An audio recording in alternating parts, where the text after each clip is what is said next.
A combination of sagging tissues and excess skin accumulating on the upper eyelids weighs down on the eyes.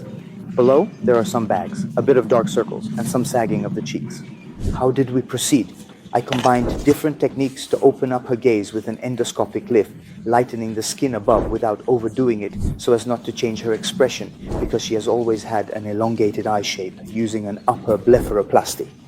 Below, a lower blepharoplasty was performed to use her own fat and fill the hollow underneath, always combined with an endoscopic lift to raise the cheek and turn it into something beautiful, smooth and soft.